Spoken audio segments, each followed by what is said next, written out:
So I wanted to talk to you about the holidays. They're coming up and everybody's panicking. It's, a time when everybody's worried about all the food they're going to eat and the celebrations and the parties. So I wanted to give you my 3 simple steps for surviving the holidays.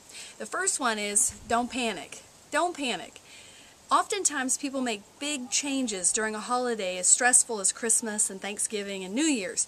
It's not a good time to be making big changes. You want to remember not to panic, that changing course takes a lot of energy. You want to stay focused. Just keep doing what you're doing even if you only maintain. That's a really good goal during the holidays. The other one is to remember that there are only 4 real holidays during this season.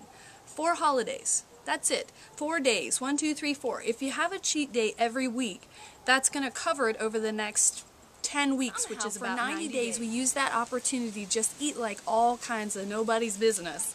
And then on January 1, somehow we decide we're going to take on the last 90 days of sabotage and try and fix it all in 30 days. Let me challenge you to stay the course, stay focused, stick to the plan, and try and maintain during the holidays. Have your cheat day every week and just make sure you're exercising as much as you're eating. Number 2, take small steps. Remember, like running uphill, you've got to shuffle a little bit. This is an uphill battle. During these holidays, it seems to be the hardest time for a lot of people. Take small steps. Shuffle uphill. The second part of this is remember slow and steady. It's a lot of times we want to pick up speed, we want to be frenzied, we want to be panicked, and somehow we think that's going to get us back to normal, and it doesn't. Panic only creates more panic. And if it's not your panic because of what you've gained, it's panic because of how much you've eaten. Just stop that vicious cycle of panicking and then acting extreme and then getting into a relaxed state. Just stay steady. Try to practice staying steady. Sometimes that's even harder than this up and down motion that we do. The third thing is to consider the compass and not the clock. A lot of times we focus on the fact that January 1, everything will get into perspective. We're going to take that time to get back in our habits. We're going to lose that weight we've gained. Remember that our goal is to stay healthy, and staying healthy means that we've got to maintain our best skills through the hardest times.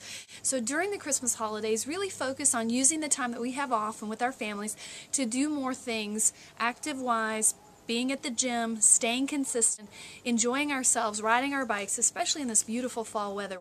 And so it's a great time to be active. Remember that rewards are for finishers. If you train hard, you're going to finish strong. If you finish strong, you're not going to repeat this cycle. You're going to be in a different place. Maybe the steps are different. Maybe the steps are the same. Maybe you're in a new place. But if you continue to go backwards and repeat and backwards and repeat, it just gets harder. Remember, it's a journey, not a destination. You're always going to be moving the finish line. You should never arrive at perfection because there is no such thing. What you should do is to be the best you. A lot of times I tell people, I'm not asking them to be a body type or a certain weight. I just want you to be your best you. And you know when you're not your best you. You know when that time is that you're not giving yourself 100% because you're spreading yourself too thin, you're tired, you're exhausted. I know, I do it all the time. But I've really had to step back and take a look at what I do and say, there are some things that are just not worth the cost. So over the next 90 days, I want you to remember, don't panic. Take small steps, and remember the rewards are for finishers. You're never going to find a payoff if you stop everywhere you start. Remember, don't end where you begin. Keep trying to move that finish line, going towards the goal of losing weight, living a healthy lifestyle, making better choices, and feeling better. It's always a good bet that this Christmas you can give yourself a different kind of gift, the gift of success.